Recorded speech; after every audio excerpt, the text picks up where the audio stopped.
New videos posted every Friday. Please consider supporting them on my Patreon or Subscribestar. Link in description. With the way the world is right now, many are considering this pale blue dot to undoubtedly be on its last legs. Road, yep. Get on the road. Come on. Well, it's coming to grips with the idea that fire season is now year-round, that it is burning in places typically it wouldn't, in wetlands, in tundra areas, in high elevation alpine Rockies. Are global catastrophes and civil unrest on the rise? Or is the media warping our collective perception? I am Don Lemon. Here's our breaking news. New numbers as this coronavirus spreads. More than 160,000 cases in the United States. Over 2,980 deaths. I opt for the former. While it's true the media manipulation plays a powerful role in shaping public opinion, a bit of science from intelligence company Maplecroft indicate that over 100 countries have seen a rapid increase in societal breakdown. Grenades are being fired in the capital. Demonstrators were out on the streets showing their anger at delayed elections.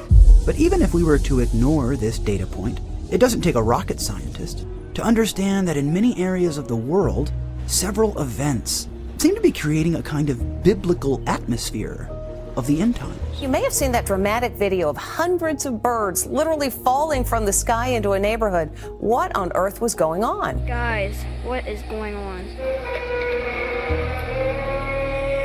Strange sounds are being heard around the world. This rise in civil unrest parallels rising inflation. Well, everything from food to clothing, even cars, all costing more in the Inland Empire as inflation soars. Inflation is surging even higher there than here in LA and Orange County. Pair this with spiking mortgages, global increases in shipping rates. But at least the stock market is okay. The stock market has done better during Joe Biden's first 100 days than during any president's first 100 days in the last 75 years. One has yet to even mention the war in Ukraine, which continues amidst growing pressure between NATO and its enemies, Russia and China.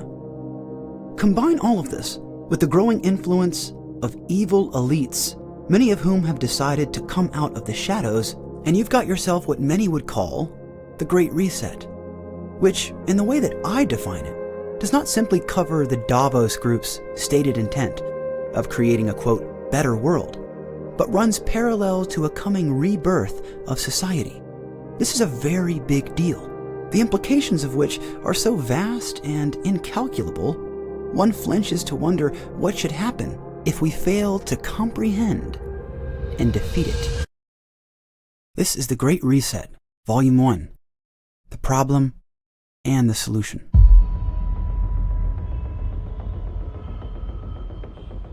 The Great Reset is real. It is happening now, and contrary to what the adversary wants us to believe, everything is going to be okay.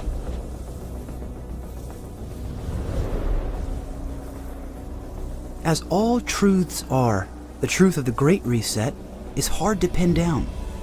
The salient point to take from all of these seemingly apocalyptic examples are its counterpoints, all of which must exist, as evil can only find itself in its own illusion and lies. Those who created the term Great Reset reside within the gates of the World Economic Forum. Thank you, Angelic and Amen, for this musical opening of the meeting. They describe the term as a rare but narrow window of opportunity to reflect, reimagine, and reset our world to create a healthier, more equitable, and more prosperous future. You know, I always get a bit nervous when an organization as powerful as the WEF summarizes themselves in such a vague and empty way. I mean, what exactly does that mean? What are your methods for gaining such a world? Such a world. Such a world. The Great Reset is many things. It's a conspiracy theory. It's a group of rich people trying to get richer. It's a powerhouse of economists and billionaires. It's a group of wealthy elites whose intent, in my view, is to purposefully enact change in the world so as to benefit the billionaire class and take advantage of the decent, hard-working masses. So how do we stop this? Is it even possible to stop this?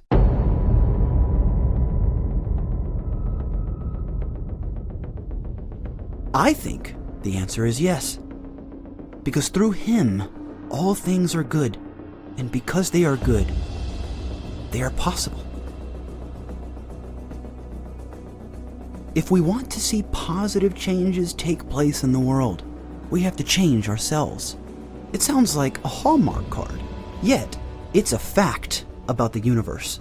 And although it can seem facile on the surface, as though we're dismissing the evil we're up against by solely focusing on self-help, it's important to understand that that is fallacious, because the reality is we should be attempting to defeat our elitist enemies by improving ourselves. We have to empower ourselves in this war, because it is a war.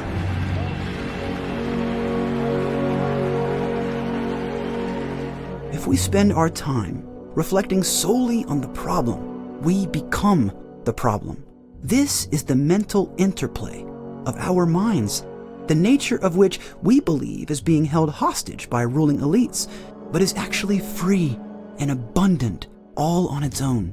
The phenomenon of QAnon is a strange one, but it got one thing right. There are good people in this world who serve God and work for the elite. Because the greatest trick the devil ever played was convincing us that he does exist. He exists for us, that's for sure. But he is a fabrication to God, an illusion so weak in scale, God permits its existence to us. The enemy perverts everything that is good. This means if you find bad in it, it must be good. This is a difficult Christian teaching, but it's fundamental to understanding the nature of life here on earth. The way we defeat the Great Reset is by improving our relationship with God. If you're an atheist, maybe spending time volunteering or participating in charities that suit your preferences. Either way, every act of good is vital toward achieving a better understanding of ourselves, our family and friends, and the world around us. It's only through positive action that the will of the people can finally express itself collectively. The way to defeat the Great Reset is through mass protests, 1 billion people strong, across the entire planet. This can occur. This can happen. Protests are occurring on a much smaller scale already nationwide. These are the actions which can empower us to enact real change in the world. The smallest step is the biggest one in the eyes of God. Do you believe in God? Difficult to answer. I know. I don't need to believe. I know.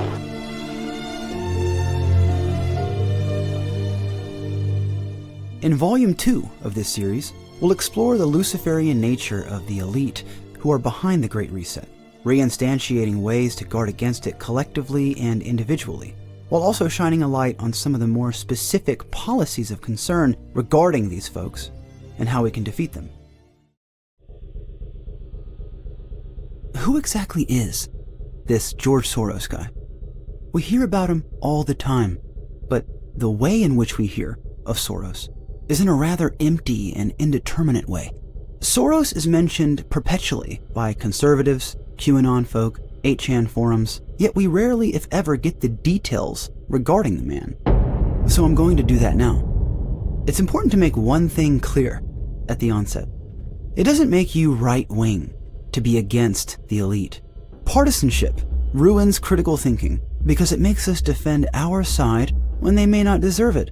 For example, former Republican foreign policy advisor for Sarah Palin, Randy Schooneman, accepted generous donations from George Soros. The funds centered on legislation promoting democracy in Burma, a country that was once ruled by a communist dictatorship.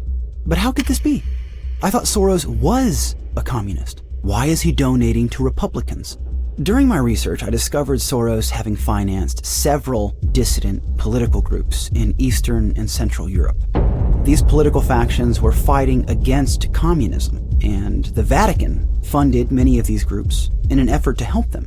Another person who helped was the Hungarian-American billionaire George Soros. I'll say that again. George Soros effectively funded the end of communism for Eastern and Central Europe. In 1989, Poland defeated communism. They were able to do so primarily through a group who referred to themselves as Solidarity. The leader of the group, Lech Walesa, received the Nobel Peace Prize, and Solidarity is widely recognized as playing a central role toward ending communist rule in Poland. Okay, now, George Soros funded Solidarity through his Open Society Foundation. Soros was instrumental in the destruction of the Berlin Wall. Yet another example of Soros destroying communism. The strange truth here is that Soros has moved several European countries away from far-left state authoritarianism. This is perplexing because on one hand, Soros is the embodiment of top-down totalitarian control, and on the other, he isn't. What's going on here? Soros defines an open society as that which protects the right of the individual, and a closed society as that which protects the right of the state. This is ironic, because while it's true that Soros has directly influenced the end of communism around the Western world, it's also true that he funds tyrannical institutions, Black Lives Matter, for instance. Soros is a proponent of equity and social justice movements, which should alarm anyone interested in remaining free. How are we to make sense of this then? I'm not sure exactly, but I'm left wanting more from most of the analysis from conservatives regarding the evil that is George Soros. The context of Soros funding movements directly involved with ending communism is important, as it helps to widen our scope of knowledge regarding the billionaire. Knowing your enemy is far more important than turning them into a caricature. With this understanding in mind, let's dive into why we should still fear the influence of Soros, regardless of the prior nuance, by asking the following question: what is George Soros funding right now? And how should we guard against it? A few days ago, in an essay, George Soros said the following: Vladimir Putin's dream of a renewed Russian empire will disintegrate and cease to pose a threat to Europe, and the world will be able to focus on its biggest problem: climate change. One of the pillars of the Great Reset is to use climate change as a vehicle for global control. If you doubt this, please listen to the following facts and statistics. They should convince you.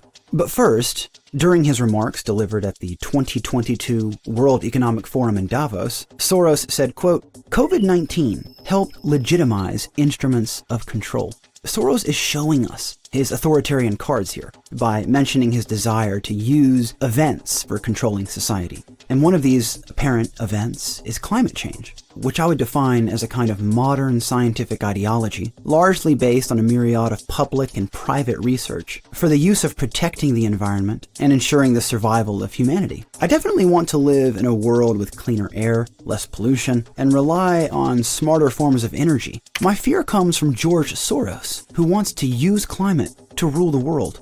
But how exactly does he do this? Through the use of different powerful techniques, Soros confuses the masses into slowly giving up their rights for an alleged greater good. Soros is able to drum up fear among the population by bribing politicians or preventing honest debates over the climate on mainstream media, by censoring dissident scientists who disagree with the prevailing narrative. This is where his money goes. A 2021 poll conducted by the BBC claimed that nearly 60% of young people felt very worried or extremely worried about climate change. 60%.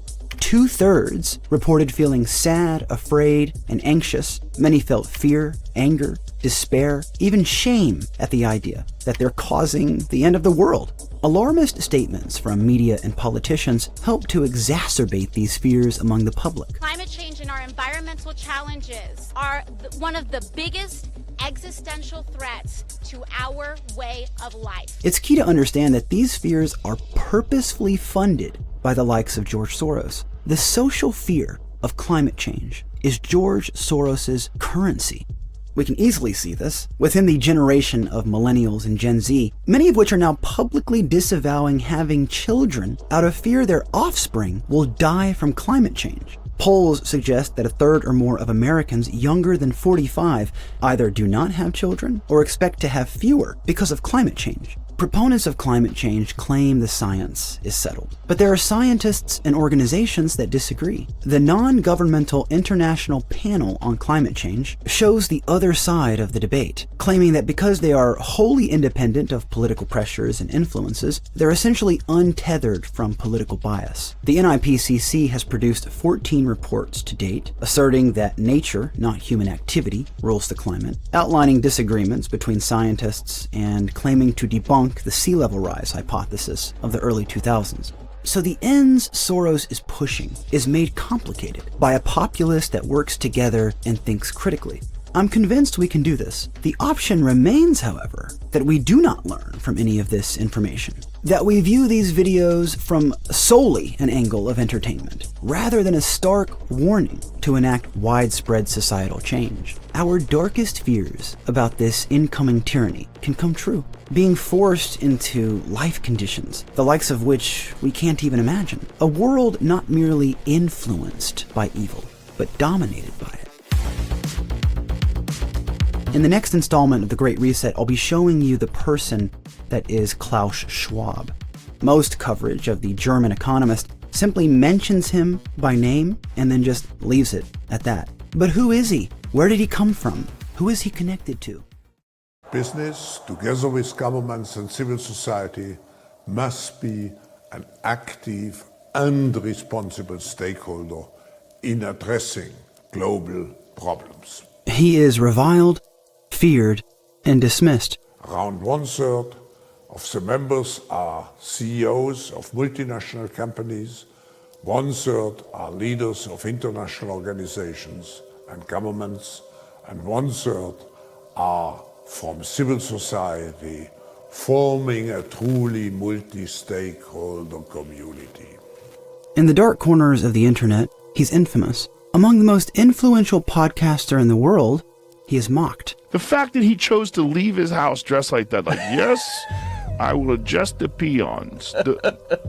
All the public needs to know that we are in control. Look at this, he's got like that weird star on the right one and whatever the fuck it says on the left one. Right. Yeah. Yeah. But on his vest, like, what is that thing on his vest? Is that the same thing? What is that symbol? Who is Klaus Schwab? Where did he grow up? What are his intentions with the Great Reset? And how appropriate or hyperbolic are our trepidations toward the German economist? Good questions, but they missed the point. The real question we should be asking is this: does Klaus Schwab want to run the world? If so, what are his plans with us? This is The Great Reset Volume 3, Schwab and the New World Order. Klaus Schwab was born in southern Germany in a town called Ravensburg. His family moved from Switzerland to Germany during World War II. His father, Eugen Schwab, made the move in order to work for the Nazis. His father assumed the role as director at Escherwisch AG, which is an industrial company and contractor for Nazi Germany. This means that the father of the man who is currently seizing control of the world economy decided it would be a good idea to help the Third Reich. Klaus is reportedly a Catholic. In 2014, he received a letter from the Pope himself stating the WEF should, quote, ensure that humanity is served by wealth and not ruled by it. Klaus has 2 children, one of which is Nicole Schwab, who co-founded the Gender Equality Project. It's very inspirational always to hear what other women are doing. And I think I very much liked what you just said about the how, because for me this question of how to change the world is something that has accompanied me and that keeps on accompanying me, and I think that the Gender Equality Project is my attempt at an answer. The Gender Equality Project is another global organization from the Schwab family. The movement characterizes itself as establishing a global standard in gender equality with the attempt to improve the world. In 1961, following in the footsteps of his father, Klaus graduated as a mechanical engineer from Swiss Federal Institute of Technology in Zurich. A mechanical engineer creates machines that run off of power, a wind turbine or combustible engine or nuclear weapons. This is fitting, as the man obsessed with power has a degree in managing and maintaining the industrial means which create it. Perhaps the most notable book by Schwab is The Fourth Industrial Revolution. The outline of the book reads, quote, "Characterized by new technologies, the Fourth Industrial Revolution will impact all disciplines, and it will do so at an unprecedented rate. World Economic Forum data predicts that by 2025, we will see commercial use of nanoparticles 200 times stronger than steel and 1,000,000 times thinner than human hair, the first transplant of a 3D printed liver, 10% of all cars on US roads being driverless, and much more." The political scientist Klaus Gerd Giesen has argued that the dominant ideology of the Fourth Industrial Revolution is transhumanism, a philosophical and political movement which advocates for a kind of merging between man and machine. The list of academic and national achievements Klaus has won is endless. The elites truly do regard Klaus Schwab as one of the most important influences in the world. His list of national distinctions sounds like a who's who of Masonic organizations. Klaus has received the Commander's Cross of the National Order of Merit of Germany, the Knight of the Legion of France, the Golden Grand Cross of the National Order of Austria, the National Order of the Republic of Poland. He's received honors in Kazakhstan, Africa, Poland, Bulgaria, Jordan, Germany, Japan, and China. Klaus often uses this term global leaders or global shapers when referencing those who are on the board of the World Economic Forum. The main difference being that global leaders are 20 to 30 years old, and global shapers are 30 to 40 years old. Among those who work for the World Economic Forum are Tulsi Gabbard, Dan Crenshaw, Mark Zuckerberg, Alexander Soros, David de Rothschild, Megan Rapinoe, Emmanuel Macron, and Pete Buttigieg. The following research was conducted by a Polish website, translated as werevealhidden.com. Looking at this photo of Klaus Schwab, you'll notice that his robe and the podium he's at are adorned with occult symbols. Observing the photo, you'll notice a 9-pointed star on his clothes and podium. Only one religion uses the 9-pointed star, and that's the new religion called Baha'i, a unity religion birthed out of Persia during the 19th century, promoting the notion that all religions are equally good and true. Baha'i also uses an 8-pointed star, which they spread across their churches throughout the world. Infamously placed in Stanley Kubrick's Eyes Wide Shut, another 8-pointed star, the Star of Ishtar, is an ancient Babylonian symbol. The Star of Ishtar was normally enclosed within a circular disc. The circle inside, and the 8 to 9-pointed star which surrounds it, is the key to focus on here. Because the question becomes, why is Schwab seemingly wearing an ancient Babylonian symbol? Ishtar is the Mesopotamian goddess of fertility, lust, war, political power, and pleasure, and is historically associated with the planet Venus, the planet most firmly aligned with pleasure in many ancient astrological systems of occult magic. Also known as octograms, 8-pointed stars are ancient symbols that were used by many cultures for various purposes throughout history. This includes Hindus, Buddhists, Chinese people, Babylonians, Muslims, Christians, even neo-pagans and Wiccans. While it's possible Klaus is adorning this star in the Abrahamic sense, I doubt this, as the proclivity of the elite toward pursuing the occult is simply too large a pattern to dismiss.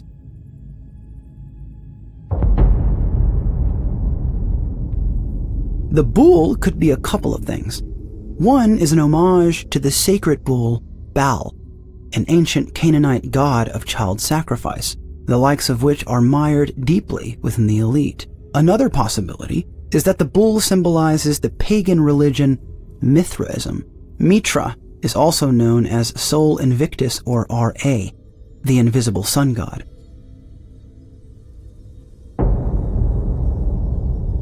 On closer inspection, the icon of the banner of the podium in front of Professor Schwab contains the Latin inscription Scientia Ingenium Virtus. meaning knowledge of immense power. This is Gnosticism, a cult belief that knowledge leads to enlightenment and eternal life. KLAUS SCHWAB is a transhumanist who said, quote, "The end of the fourth industrial revolution will lead to the fusion of our physical, digital, and biological identities." By any sane metric, I hope this video easily outlines the truth that KLAUS SCHWAB is a Babylonian occultist, which means, at least by implication, that Tulsi Gabbard and Dan Crenshaw, two individuals who are often liked by the right wing, are almost certainly cut from the same cloth. I urge you to think about this the next time Tulsi Gabbard says something that appeals to you, or Dan Crenshaw by the same token.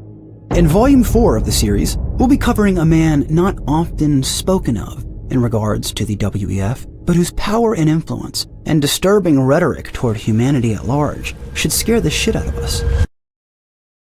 If you find these videos useful, please consider supporting them on my Subscribestar or Patreon. You may not think your support does much, but it really does. I simply won't be able to continue making these videos every week without your support. Your help really does make a difference. I'm also at dauntlessdialogue.com.